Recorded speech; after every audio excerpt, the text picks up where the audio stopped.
Hello and welcome to my channel. Today I'm going to talk about the newly married tricks, the newly married expectations, the things that happen the first few years of marriage, especially between the first to 3 years. Sometimes it extends to 5 years. Our expectations when we get married, and then the reality that we see happen in our marriages.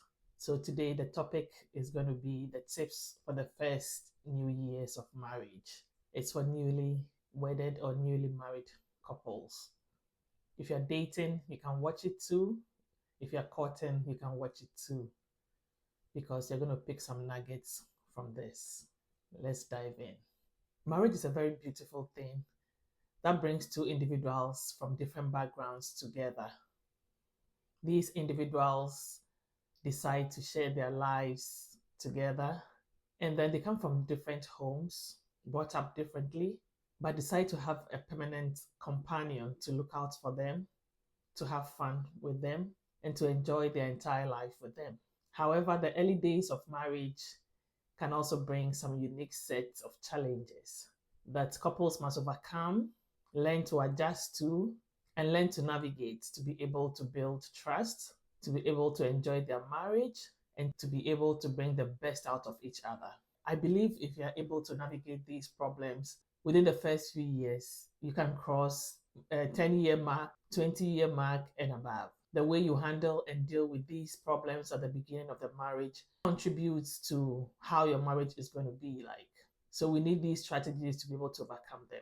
One of the first challenges newlyweds face is how to adjust sharing a home and a space together. Sharing a space with someone you didn't grow up with requires compromise and understanding. If you're used to living in a small space or a big space by yourself, you're used to just enjoying a big space by yourself. You're used to enjoying your small space by yourself. But there's this person who comes in that you've grown to love that you have to share the space with. So people struggle with this kind of space sharing. We grew up differently.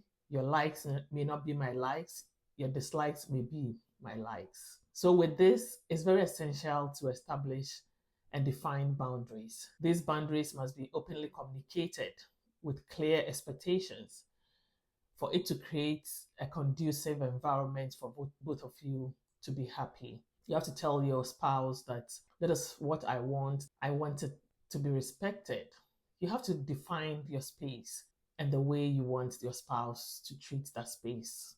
You see them as being in your way at the beginning of the marriage. They're bombarding you with attention, love, and the demand for attention and all that. So you feel like somebody's in your way. So managing space can be very difficult at the beginning of the marriage. And the second thing is managing time and attention. So if you're used to having your me time, this is where someone is in your space constantly crashing this personal space of yours. So you cannot even have your me time and just enjoy Saturday afternoon and evening breeze with your windows open and all that. There's somebody there requiring attention from you, and you don't even know what to do at the beginning. Because of course, if you're courting and you were apart, this is a new thing. This is a new phase for you to be able to adjust.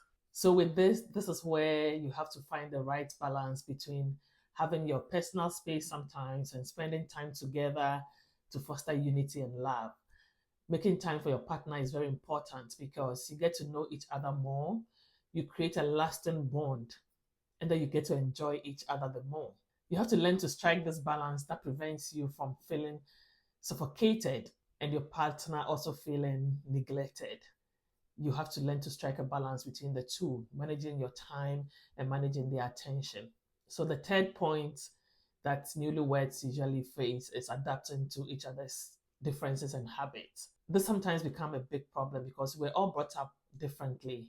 Our nature and our nurture, the environment that we grew up in, also comes to play when it comes to each other's differences and habits. The environments we grew up from affect our lifestyles, our habits, our judgments, and our routines. So if you get to live with someone who is your spouse, that's where you get to know their real habits, their weaknesses, and their strength. You get to know their shortfalls, how they can let their guard down and all. So with this, it looks like, oh, is this a different person I got married to? Maybe the person comes home and then they just leave their shoes in the way, or they just leave their makeup in their sink, or everywhere they go to, you see makeup tools over there. You're not used to that. Everywhere you go, you see clothes on the floor. You're not used to that. So this becomes an eye opener for you. You get to know if they are cooking or they're done cooking, they leave the pots in the sink for 2 days or 3 days. You get to know all those, shortfalls, and then it starts to irritate you because you're now getting to know the person really well. If you live with somebody, that is where you get to know who the person really is. Going back and forth to your various homes as individuals and not married is a different ballgame from getting married. So if you notice these differences, you have to learn to adjust and accommodate certain behaviors. You have to know that this change will not happen overnight, because imagine somebody who is 30 or 35 years, they've been living that life for over 2 decades. You don't expect them to change in one day when you say, oh, I don't like seeing pots in the sink. I don't like seeing makeup around. I don't like it if you just leave your shoes in the way or your clothes on the bed. You have to eventually start picking them, start teaching them how to do it, start washing the pots, or start encouraging them to do it the way you want it to be. Because eventually you're going to live the rest of your lives together. So you have to be able to put things in place at the beginning so that everybody knows what they are supposed to do. Everybody knows your do's and your don'ts and how they have to respect it for the home to be peaceful. Because there are certain things that you don't need to be fighting over them after the first few years of marriage. You have to move on to a higher phase. There are bigger fishes to be caught in the marriage, not trying to settle the petty, petty squabbles or getting to know each other's squabbles. No, that's too hectic at a point in time. So you should be ready for them to forget whatever you taught them or whatever you complained about, tidying up and all that. You should be ready that they'll forget it sometimes. They'll try their best, encourage them when they do, applaud them when they do. Oh, you're trying these days. You're folding your clothes, you're taking your shoes from the way. Oh, the moment you cook, you just wash your pots and pans and all. The sink is empty, and I really like it. I like to come home to a very nice and peaceful environment. I appreciate you for doing that. You have to speak your words and tell them you appreciate them for putting in an effort to change, because it's not everybody who will change. The third thing that affects newly marriages are their expectations versus their reality. So it's very natural to enter into a marriage with expectations about roles and responsibilities from each party. So with this in mind, it's important to discuss these expectations with your spouse. And you have to be ready and flexible to adapt to the realities of marriage life. Sometimes our expectations of what we expect our partners to deliver may be bigger than what they can actually deliver, which can lead to disappointment and conflicts. But we have to be real and accept that we can't expect too much from each other, like in the fairy tale movies, where everything is rosy, where the man does everything the woman likes, the woman does everything the man likes, and life goes on and they enjoy it. No, it doesn't happen like that. This is reality. Blood running through our veins, mistakes happening. So you tell yourself, hey, reality has happened and we are together. We're not on set or on TV. So whatever we can do for each other, we have to do it.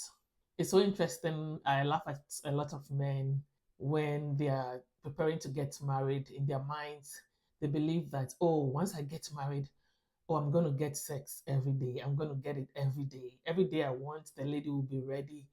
So when they get married, they get very disappointed to notice that women give excuses because they are either tired, they are going through hormonal changes, they are not happy, their brain is not at peace to be able to do whatever they want to do with their husbands. The men get very discouraged and disappointed, because I remember I read this Facebook post about a man who was complaining about his wife being a scam because she gave him the impression that when they get married, oh, it's going to be every day. They're going to get their groove on every day.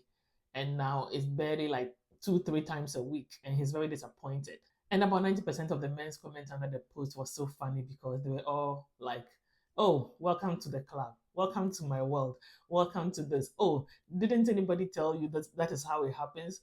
You are late, bro. You should know this by now. And it was so funny when I read it. I was like, oh my God. These men are bashing women, but it's true.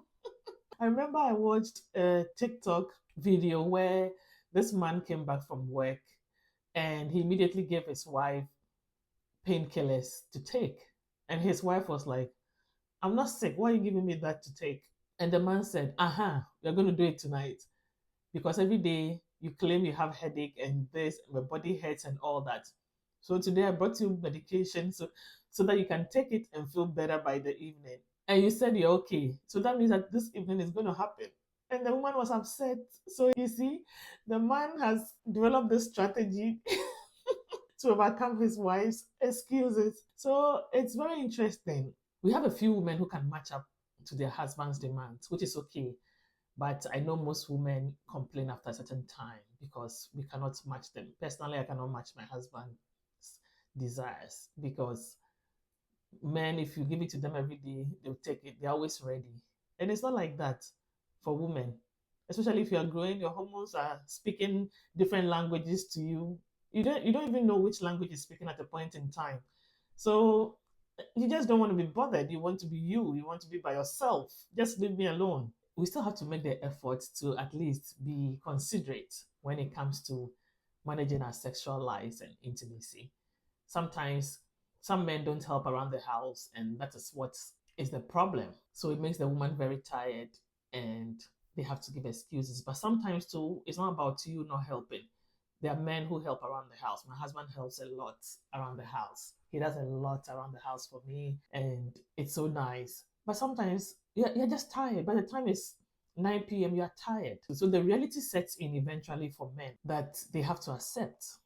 And then another issue is how some men also have the expectations of their wives behaving like their mothers in terms of cooking and cleaning up immediately, cooking the best dishes, doing everything well, with no flaws and all that, because they're used to seeing their mothers do those things over the years, which is okay. But you should know that your mother has been doing it for a very long time.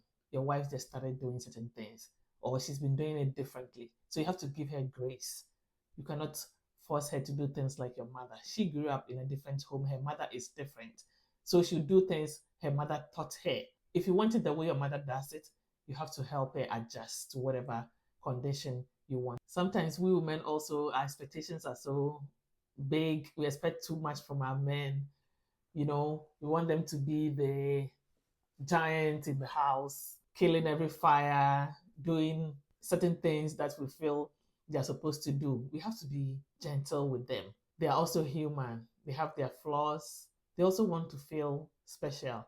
So we have to have a balance. The expectations have to be balanced, and the realities, we have to accept them. We have to make room to accept the realities, to adjust to the realities. We have to make room and give grace to the realities of life because we all have our flaws. But one day at a time, we learn and teach each other whatever we want, especially during the first few years of our marriages. Effective communication is a bloodline of a successful and a peaceful marriage. Therefore, newlyweds must learn to understand and adapt to each other's way of communication, either verbal or non-verbal. You should know the cues your husband gives or your wife gives.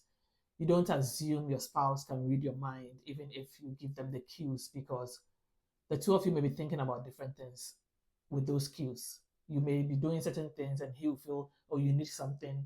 And maybe you are saying, leave me alone. So we have to learn to express our feelings constructively and at the right time with the right tone. The tone is very important. Sometimes you may be passing a very good message along, but the way your tone is going to make the person angry. So your tone is very important. Communication is just not about words.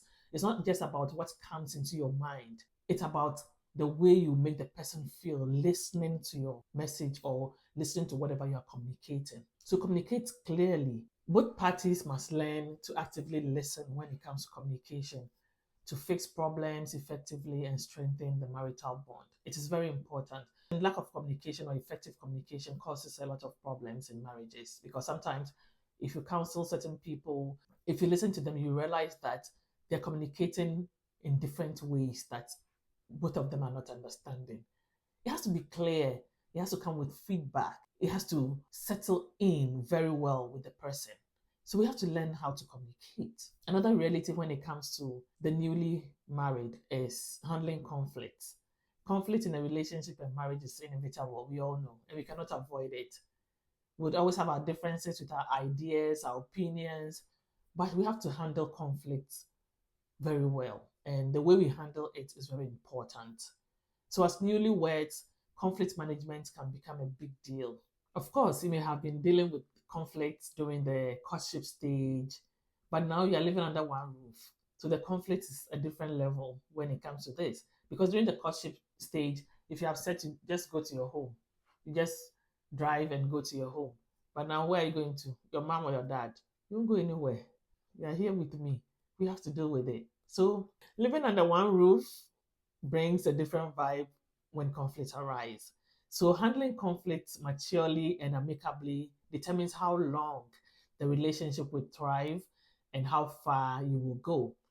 There are people who've been holding on to hurt since they got married the first few years, and down the line, 10, 15 years, that hurt has turned them into something else that they don't want. So you have to learn to settle conflicts well. You have to learn to manage it well so that it will not blow out of proportion. Don't magnify little issues and problems that you're just finding out in the marriage because you're living under the same roof. Deal with the conflict immediately as they come. Don't brush it under the carpet because, like I always say, if you brush stuff under the carpet, eventually they will overflow even when there are visitors around because that place is choked. Where do you want the rest to go? It has to come out. And if it's going to come out, it comes out so badly with anger, with pain, with hurt that has been bottled down for 10, 15 years. So deal with the conflict as soon as they happen. There are certain newlyweds and couples in general who they don't know how to handle conflict. So if there's a little misunderstanding in the home, they just pick their car keys, enter their car, and just drive.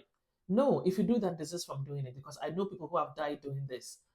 They were upset with their wives, they just took their car keys, entered their car, they drove because they were upset.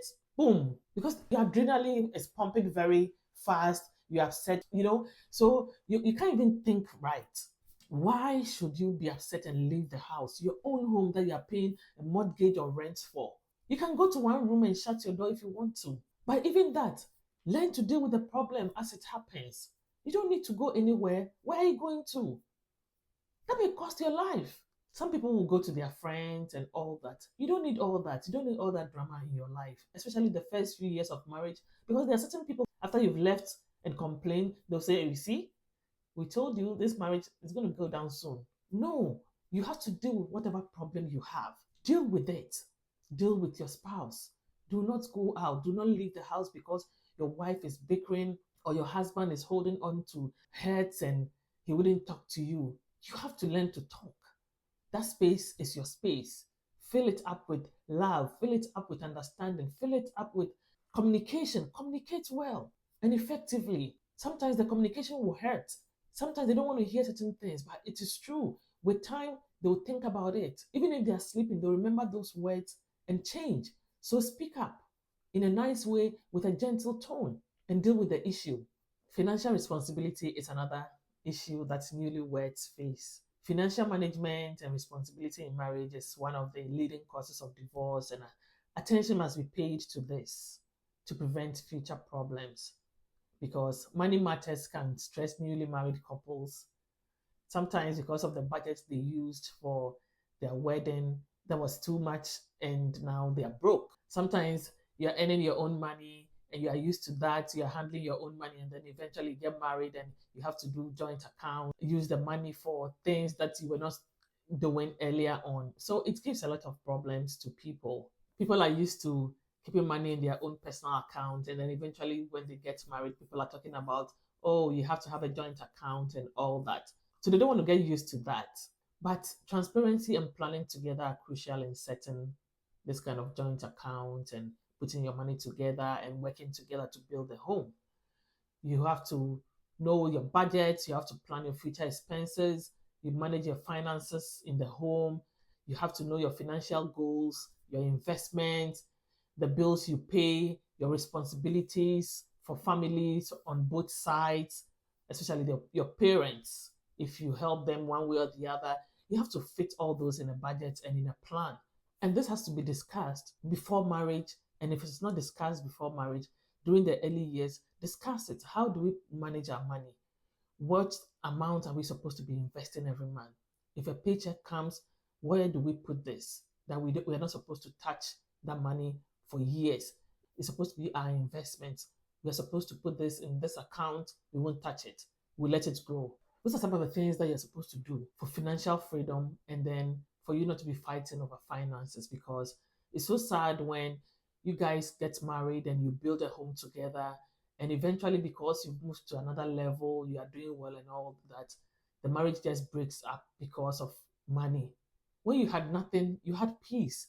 So why should you be fighting when things are going well now? I don't get it. You should be able to deal with it and enjoy your home, enjoy your marriage. So at the beginning, these are the things that you're supposed to talk about and deal with.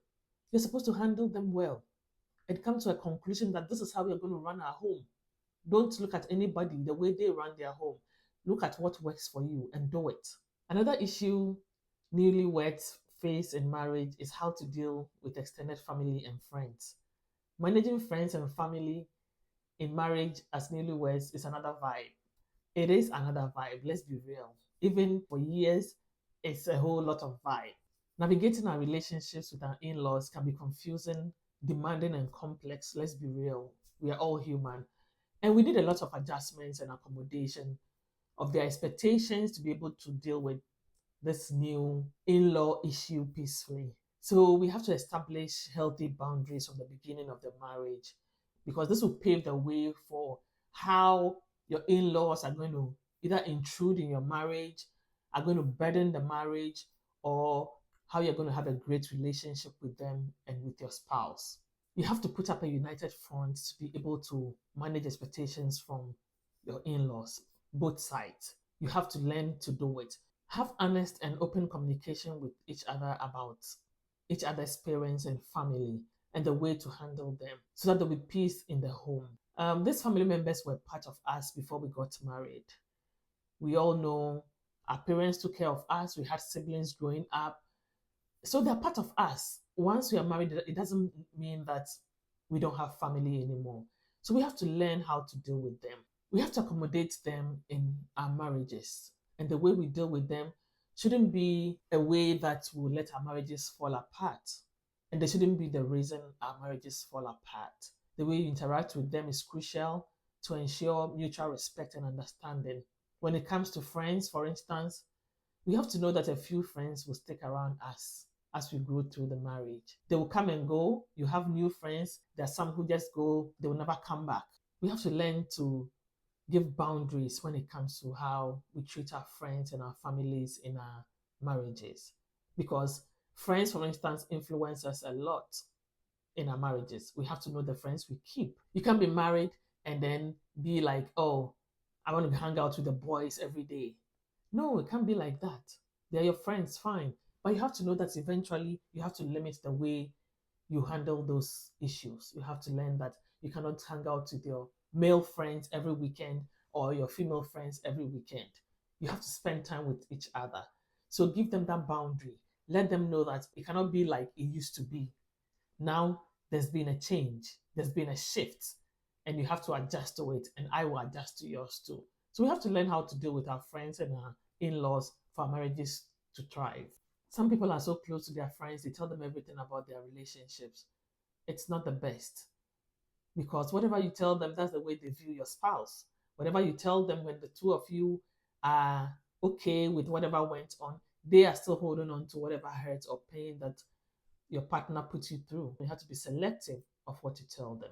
So let me give my final thoughts on this. Newly married couples may face various challenges in adjusting to each other. And the adjustment period of marriage are the first few years, but they can be overcome with love, with care, with understanding. You can overcome these challenges with effort, communication, forgiveness, and patience. Forgiveness is a big deal when it comes to marriage, because if you don't learn to forgive, your marriage is going to crumble. Because we are human, we hurt each other every day. But eventually, you have to learn each other's do's and don'ts and change. We have to learn to address issues immediately as they happen because it helps us to build a peaceful home. You're on the same side of the winning team. Your goal is to win. You are not in a competition with each other.